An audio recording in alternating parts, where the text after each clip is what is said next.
Hi friends, welcome to Nandadeepa YouTube channel. ಬನ್ನಿ ಇವತ್ತಿನ recipe ಏನಂತ ನೋಡೋಣ. ನಾನು ಇಲ್ಲಿ ಇಡ್ಲಿ ರವಾದಿಂದ ಫಡ್ಡನ್ನು ಮಾಡ್ತಾಯಿದ್ದೀನಿ. ಯಾವ ರೀತಿ ಮಾಡ್ಕೊಳ್ಳೋದಂತ ನೋಡ್ಕೊಳ್ಳೋಣ ಬನ್ನಿ ಫ್ರೆಂಡ್ಸ್. ಇಲ್ಲಿ ಮೊದಲಿಗೆ ಒಂದು ಪಾತ್ರೆಯನ್ನು ತಗೊಂಡು ಅದಕ್ಕೆ 1 ಕಪ್ ಆಗುವಷ್ಟು ಅವಲಕ್ಕಿಯನ್ನು ತೊಗೊಂಡಿದ್ದೀನಿ. ಅದಕ್ಕೆ ನೀರನ್ನು ಹಾಕ್ಕೊಂಡು ಒಂದು ಸರಿ ನಾವು ಚೆನ್ನಾಗಿ ತೊಳೆದುಕೊಳ್ಳೋಣ. ಈ ರೀತಿ ತೊಳೆದುಕೊಂಡು ನೀರನ್ನು ನಾವು ಸೋದಿಸ್ಕೊಂಡು ಈ ರೀತಿ ಇಟ್ಕೊಳ್ಬೇಕು. ಇದಕ್ಕೆ 1 ಕಪ್ ಆಗುವಷ್ಟು ಮೊಸರು ಮತ್ತು 1 ಕಪ್ ಆಗುವಷ್ಟು ನೀರನ್ನು ಹಾಕ್ಕೊಳ್ತಾ ಇದ್ದೀನಿ. ಹಾಕ್ಕೊಂಡು ಒಂದು ಸರಿ ಚೆನ್ನಾಗಿ ಮಿಕ್ಸ್ ಮಾಡ್ಕೊಳ್ಳೋಣ. ಈ ರೀತಿ ಮಿಕ್ಸ್ ಮಾಡಿಕೊಂಡು ನಾವು ಒಂದು 10 ರಿಂದ 15 ನಿಮಿಷ ಇದು ನೆನೆಯೋದಕ್ಕೆ ಬಿಡಬೇಕು. ನೋಡಿ ಫ್ರೆಂಡ್ಸ್, ಈ ರೀತಿ ಮಿಕ್ಸ್ ಮಾಡಿಕೊಂಡು ಒಂದು ಡಕ್ಕನ ಮುಚ್ಚಿ ನಾವು ಒಂದು 10 ರಿಂದ 15 ನಿಮಿಷ ನೆನೆಯೋದಕ್ಕೆ ಬಿಟ್ಬಿಡೋಣ. ಮತ್ತು ನಾನು ಇಲ್ಲಿ ಇನ್ನೊಂದು ಪಾತ್ರೆ ತಗೊಂಡು ಇದಕ್ಕೆ ಇಲ್ಲಿ ಇಡ್ಲಿ ರವೆಯನ್ನು ತಗೋತಾ ಇದ್ದೀನಿ. ಅದೇ ಬಟ್ಟಲಿನಿಂದ 2 ಬಟ್ಟಲಾಗುವಷ್ಟು ಇಡ್ಲಿ ರವೆ ತಗೋತಾ ಇದ್ದೀನಿ. ನೋಡಿ, ಇದಕ್ಕೂ ನೀರನ್ನು ಹಾಕ್ಕೊಂಡು ನಾವು ಒಂದು ಸರಿ ಚೆನ್ನಾಗಿ ಇದನ್ನು ಕೂಡ ತೊಳೆದುಕೊಳ್ಬೇಕು. ಈ ರೀತಿ ತೊಳೆದುಕೊಂಡು ಒಂದು 30 ಸೆಕೆಂಡ್ ಅಥವಾ 1 ನಿಮಿಷ ಬಿಟ್ಟು ನಾವು ಇದ್ರ ಮೇಲೆ ನೀರನ್ನು ಸೋದಿಸ್ಕೊಳ್ಬೇಕು. ನೋಡಿ, ಈ ರೀತಿ ನೀರನ್ನು ಸೋದಿಸ್ಕೊಂಡು ಮತ್ತೆ ನೀರು ಹಾಕ್ಕೊಂಡು ಇದು ಕೂಡ ಒಂದು 10 ರಿಂದ 15 ನಿಮಿಷ ನಾವು ಇದು ನೆನೆಯೋದಕ್ಕೆ ಬಿಡಬೇಕು. ನೋಡಿ, ಈ ರೀತಿ ಒಂದು ಸರಿ ಮಿಕ್ಸ್ ಮಾಡಿಕೊಂಡು ಒಂದು ಡಕ್ಕನವನ್ನು ಮುಚ್ಚಿ ಒಂದು 15 ನಿಮಿಷ ನೆನೆಯೋದಕ್ಕೆ ಬಿಡೋಣ. ನೋಡಿ ಫ್ರೆಂಡ್ಸ್, ಇಲ್ಲಿ ಒಂದು 15 ನಿಮಿಷ ಆಗಿದೆ. ಅವಲಕ್ಕಿ ಯಾವ ರೀತಿ ನೆಂದಿದೆ ಅಂತ ನೋಡ್ಬೋದು ನೀವು. ನೋಡಿ, ಮೊಸರು ಎಲ್ಲ ಹೀರ್ಕೊಂಡಿದೆ. ನೋಡಿ, ನೀರು ಮೊಸರು ಎಲ್ಲ ಚೆನ್ನಾಗಿ ಹೀರ್ಕೊಂಡು ಸಾಫ್ಟಾಗಿ ನೆಂದು ಹೋಗಿದೆ ಅವಲಕ್ಕಿ. ಮತ್ತು ಇಲ್ಲಿ ರವೆ ಕೂಡ ಚೆನ್ನಾಗಿ ನೆಂದಿದೆ. ನೋಡಿ, ಯಾವ ರೀತಿ ನೆಂದಿದೆ ಅಂತ ನಾನು ತೋರಿಸ್ತೀನಿ. ನೋಡಿ ಫ್ರೆಂಡ್ಸ್, ಎಷ್ಟು ಚೆನ್ನಾಗಿ ನೆಂದಿದೆ ಅಂತ ನೋಡ್ಬೋದು. ಇವಾಗ ನಾವು ಇದರ ಮೇಲಿನ ನೀರನ್ನು ನಾವು ಇವಾಗ ಸೋದಿಸ್ಕೊಳ್ಳೋಣ. ನೋಡಿ, ಸೋದಿಸ್ಕೊಂಡು ಇಟ್ಕೊಂಡಿದ್ದೀನಿ. ಇವಾಗ ಒಂದು ಮಿಕ್ಸಿ ಜಾರನ್ನು ತಗೊಂಡು ನಾವು ಇಲ್ಲಿ ಈ ಮಿಕ್ಸಿ ಜಾರಿಗೆ ನೆನೆಸಿಟ್ಟಿಕೊಂಡಿರುವ ಅವಲಕ್ಕಿಯನ್ನು ಹಾಕ್ಕೊಳ್ತಾ ಇದ್ದೀನಿ. ನೋಡಿ, ಇಲ್ಲಿ ನಾನು 2 ಬ್ಯಾಚ್ ರುಬ್ಕೋತಾ ಇದ್ದೀನಿ. ಒಂದು ಸ್ವಲ್ಪ ಅವಲಕ್ಕಿ ಹಾಕ್ಕೊಂಡು ಮತ್ತು ಇದರಲ್ಲಿ ಒಂದು ಸ್ವಲ್ಪ ರವೆ ಕೂಡ ನಾನು ಇದರಲ್ಲಿ ಹಿಂಡಿ ಹಾಕ್ತಾಯಿದ್ದೀನಿ. ನೋಡಿ, ಈ ರೀತಿ ನಾವು ಹಿಂಡಿ ಹಾಕ್ಕೊಳ್ಬೇಕು. ಹಾಕ್ಕೊಂಡು ನಾವು ಇದನ್ನು ಪೇಸ್ಟ್ ಮಾಡ್ಕೊಂಡು ಬರೋಣ. ನುಣ್ಣಗೆ ರುಬ್ಕೊಂಡು ಬರಬೇಕು. ನೋಡಿ, ಇವಾಗ ನಾನು ಇಲ್ಲಿ 2 ಬ್ಯಾಚ್ ರುಬ್ಕೋತಾ ಇದ್ದೀನಿ. 1 ಬ್ಯಾಚು ಇವಾಗ ರುಬ್ಕೊಂಡು ಬಂದಿದ್ದೀನಿ. ನೋಡಿ ಫ್ರೆಂಡ್ಸ್, ಈ ರೀತಿ ಒಂದು ಸ್ವಲ್ಪ ನೀರನ್ನು ಹಾಕ್ಕೊಂಡು ನಾವು ಇದು ಈ ರೀತಿ ಫೈನಾಗಿ ರುಬ್ಕೊಂಡು ಬರಬೇಕು. ನೋಡಿದ್ರೆ ಯಾವ ರೀತಿ ಬಂದಿದೆ ಅಂತ ನೋಡ್ಬೋದು. ಇವಾಗ ಒಂದು ಪಾತ್ರೆಯನ್ನು ತಗೊಂಡು ಈ ರುಬ್ಬಿದ ಮಿಶ್ರಣವನ್ನು ಇದಕ್ಕೆ ಹಾಕೊಳ್ಳೋಣ. ಇದೇ ರೀತಿ ಇನ್ನೊಂದು ಬ್ಯಾಚ್ ಕೂಡ ನಾನು ರುಬ್ಕೊಂಡು ಬರ್ತಾಯಿದ್ದೀನಿ. ಇನ್ನುಳಿದ ಅವಲಕ್ಕಿ ಮತ್ತು ರವೆ ಇದೇ ರೀತಿ ಇನ್ನೊಂದು ಬ್ಯಾಚು ರುಬ್ಕೊಂಡು ಬಂದಿದ್ದೀನಿ. ನೋಡಿ, ಇದಕ್ಕೆ ನಾನು ಅದು ರುಬ್ಬಿದ ಮಿಶ್ರಣವನ್ನು ಕೂಡ ಇದಕ್ಕೆ ಹಾಕೋತಾ ಇದ್ದೀನಿ. ನೋಡಿ, 2 ಬ್ಯಾಚ್ ರುಬ್ಬಿದಾಯಿತು ಇಲ್ಲಿ. ನೋಡಿ ಫ್ರೆಂಡ್ಸ್, ಈ ಹದಕ್ಕೆ ನಾವು ಈ ಫಡ್ಡಿನ ಮಿಶ್ರಣ ರೆಡಿ ಮಾಡಿಕೊಂಡು ಇಟ್ಕೊಳ್ಬೇಕು. ಜಾಸ್ತಿ ಲೂಸ್ ಮಾಡೋದಕ್ಕೆ ಹೋಗಬೇಡಿ. ಅದಕ್ಕೆ ಒಂದು ಈರುಳ್ಳಿಯನ್ನು ಚಿಕ್ಕದಾಗಿ ಕಟ್ ಮಾಡ್ಕೊಂಡು ಹಾಕೋತಾ ಇದ್ದೀನಿ.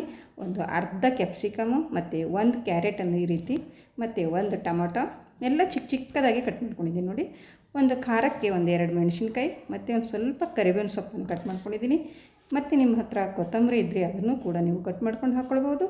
ಇಲ್ಲಿ ರುಚಿಗೆ ತಕ್ಕಷ್ಟು ಉಪ್ಪು ಮತ್ತು ಒಂದು ಸ್ವಲ್ಪ ಅಡುಗೆ ಸೋಡಾ ಹಾಕ್ಕೊಂಡು ನಾನು ಇವಾಗ ಇದನ್ನು ಚೆನ್ನಾಗಿ ಈ ರೀತಿ ಮಿಕ್ಸ್ ಮಾಡ್ಕೊತಾ ಇದ್ದೀನಿ.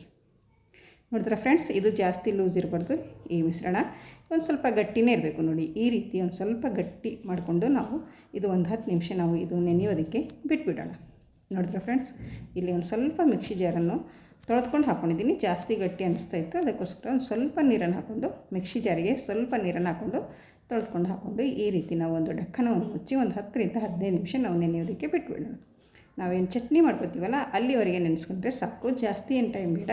ಒಂದು 15 ನಿಮಿಷ ಆಗಿದೆ. ನೋಡಿ, ಇವಾಗ ನಾನು ತೆಗೆದು ತೋರಿಸ್ತಾ ಇದ್ದೀನಿ ಯಾವ ರೀತಿ ಆಗಿದೆ ನಮ್ಮ ಈ ಫಡ್ಡು ಮಾಡುವ ಮಿಶ್ರಣ ಅಂತ ನೋಡ್ಬೋದು ನೀವು.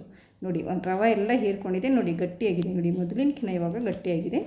ಇಲ್ಲಿ ಫಡ್ಡನ್ನು ಹಂಚನ್ನು ನಾನು ಈ ರೀತಿ ಸ್ಟವ್ ಮೇಲೆ ಇಟ್ಕೊಂಡು ಚೆನ್ನಾಗಿ ಮೊದಲು ಕಾಯಿಸ್ಕೊಳ್ಬೇಕು ಹಂಚು. ಮತ್ತು ಎಣ್ಣೆನ ಹಚ್ಚಿ ಇವಾಗ ನಾವು ಫಡ್ಡನ್ನು ಹಾಕೊಳ್ಳೋಣ. ನೋಡಿ ಫ್ರೆಂಡ್ಸ್, ಎಲ್ಲ ಫಡ್ಡನ್ನು ಇದೇ ರೀತಿ ಹಾಕ್ಕೊಂಡು ನಾವು ಮೇಲ್ಗಡೆ ಒಂದು ಡಕ್ಕನವನ್ನು ಮುಚ್ಚಿ ಒಂದು 2 ರಿಂದ 3 ನಿಮಿಷ ನಾವು ಈ ಸೈಡಲ್ಲಿ ಬೇಯಿಸ್ಕೊಳ್ಬೇಕು. ನೋಡಿ, ಈ ರೀತಿ ಒಂದು ಡಕ್ಕನ ಮುಚ್ಚಿ ಒಂದು 2 ರಿಂದ 3 ನಿಮಿಷ ಬೇಯಿಸಿದರೆ ಸಾಕು. ಮೀಡಿಯಮ್ ಫ್ಲೇಮ್ ಇಟ್ಕೊಳ್ಳಿ, ಗ್ಯಾಸು ಹೈ ಫ್ಲೇಮಲ್ಲಿ ಇಟ್ಕೊಳ್ಳೋಕ್ಕೆ ಹೋಗಬೇಡಿ. ನೋಡಿ, ಇದು ಇವಾಗ 3 ನಿಮಿಷ ಆಗಿದೆ. ನಾನು ತೆಗಿತಾ ಇದ್ದೀನಿ ಈ ಫಡ್. ನೋಡಿ ಎಷ್ಟು ಆರಾಮವಾಗಿ ಎದ್ದು ಬರ್ತಾಯಿದೆ. ನೋಡಿ, ಒಂದು 3 ನಿಮಿಷ ಬೇಯಿಸ್ಕೊಂಡ್ರೆ ಸಾಕು, ಆರಾಮವಾಗಿ ಈ ರೀತಿ ಬರುತ್ತೆ. ನಾವು ಈ ರೀತಿ ಉಲ್ಟಾ ಮತ್ತು ಈ ರೀತಿ ಈ ಸೈಡಲ್ಲೂ ಕೂಡ ನಾವು ಬೇಯಿಸ್ಕೊಳ್ಬೇಕು. ನೋಡಿ, ಎಲ್ಲ ತಿರುವಿ ಹಾಕಿದ ಮೇಲೆ 1 ನಿಮಿಷದವರೆಗೆ ನಾವು ಈ ಸೈಡಲ್ಲಿ ಬೇಯಿಸ್ಕೊಳ್ಬೇಕು. ಜಾಸ್ತಿ ಏನು ಟೈಮ್ ತಗೊಳ್ಳೋದಿಲ್ಲ. ತುಂಬ ಬೇಗನೆ ಆಗುವಂಥ ಈ ನಮ್ಮ ಇಡ್ಲಿ ರವೆ ಫಡ್ಡು ರೆಡಿಯಾಗಿದೆ. ನೋಡಿ, ಇವಾಗ ನಾನು ಇದನ್ನು ತೆಕ್ಕೋತಾ ಇದ್ದೀನಿ ಒಂದು ಪ್ಲೇಟಿಗೆ. ನೋಡಿದ್ರೆ ಫ್ರೆಂಡ್ಸ್, ಎಷ್ಟು ಚೆನ್ನಾಗಿ ಬರ್ತಾಯಿದೆ ಅಂತ. ಏನು ಅಂಟ್ಕೋತಾ ಇಲ್ಲ, ಏನಿದೆ, ಸೂಪರಾಗಿ ಬರ್ತವೆ. ನೋಡಿ, ಎಲ್ಲ ತೆಗೆದುಕೊಂಡು ಒಂದು ಪ್ಲೇಟಲ್ಲಿ ಇಟ್ಕೋತಾ ಇದ್ದೀನಿ. ಇನ್ನೊಂದು ಬ್ಯಾಚ್ ಕೂಡ ನಾನಿಲ್ಲಿ ಹಾಕಿದ್ದೀನಿ, ಅದನ್ನು ಕೂಡ ನಾನಿಲ್ಲಿ ತೆಗೆದು ತೋರಿಸ್ತಾ ಇದ್ದೀನಿ. ನೋಡಿ, ಇಲ್ಲಿ ಒಂದು ಪ್ಲೇಟಲ್ಲಿ ನಾನು ಸರ್ವ್ ಮಾಡ್ತಾಯಿದ್ದೀನಿ. ಅದ್ರ ಜೊತೆ ಕಾಯಿ ಚಟ್ನಿ ಮತ್ತು ಶೇಂಗಾ ಹಿಂಡಿ ಕೂಡ ಮಾಡ್ಕೊಂಡಿದ್ದೀನಿ. ನೋಡಿದ್ರೆ ಫ್ರೆಂಡ್ಸ್, ನಮ್ಮ ಇಲ್ಲಿ ಇಡ್ಲಿ ರವಾದಿಂದ ಮಾಡಿರುವಂಥ ಫಡ್ಡು ರೆಡಿಯಾಗಿದೆ. ಐ ಹೋಪ್ ಇವತ್ತಿನ ವಿಡಿಯೋ ಇಷ್ಟ ಆಗಿದೆ ಅಂತ ಅನ್ಕೋತೀನಿ. ಇಷ್ಟ ಆದರೆ ಒಂದು ಲೈಕ್ ಮಾಡಿ ಮತ್ತು ಈ ರೆಸಿಪಿಯನ್ನು ನಿಮ್ಮ ಫ್ಯಾಮಿಲಿ ಆ್ಯಂಡ್ ಫ್ರೆಂಡ್ಸಿಗೆ ಹೆಚ್ಚೆಚ್ಚು ಶೇರ್ ಮಾಡಿ ಫ್ರೆಂಡ್ಸ್. ನೋಡಿದ್ರೆ ಎಷ್ಟೊಂದು ರುಚಿಯಾಗಿರುವ ಈ ನಮ್ಮ ಇಡ್ಲಿ ರವಾದ ಫಡ್ಡು ಸೂಪರಾಗಿ ಬಂದಿದೆ. ನೀವು ಒಂದು ಸರ್ತಿ ಮನೆಯಲ್ಲಿ ಮಾಡಿ ಮಕ್ಕಳಿಗೆ ಮಾಡಿಕೊಡಿ. ತುಂಬಾ ಇಷ್ಟಪಟ್ಟು ತಿನ್ನುವಂಥ ಫಡ್ಡು ಅಂತಲೇ ಹೇಳ್ಬೋದು. ಮತ್ತು ನನ್ನ ಚಾನಲನ್ನು ಯಾರು ಸಬ್ಸ್ಕ್ರೈಬ್ ಮಾಡಿಕೊಂಡಿಲ್ಲ ಅವರು ಸಬ್ಸ್ಕ್ರೈಬ್ ಮಾಡಿಕೊಳ್ಳಿ. ನೋಡಿದ್ರೆ ಎಷ್ಟೊಂದು ಸ್ಮೂತಾಗಿ ಬಂದಿದೆ, ಸಾಫ್ಟಾಗಿ ಬಂದಿದೆ. ನೋಡಿ, ಒಳಗಡೆ ಕೂಡ ನೋಡ್ಬೋದು ನೀವು ಎಷ್ಟು ಚೆನ್ನಾಗಿ ಬಂದಿದೆ ಅಂತ ನೋಡ್ಕೊಳ್ಳಿ ಫ್ರೆಂಡ್ಸ್. ಮತ್ತೆ ಸಿಗೋಣ ಮುಂದಿನ ವಿಡಿಯೋದಲ್ಲಿ ಈಸಿ ರೆಸಿಪಿಯೊಂದಿಗೆ, ಹೊಸ ರೆಸಿಪಿಯೊಂದಿಗೆ.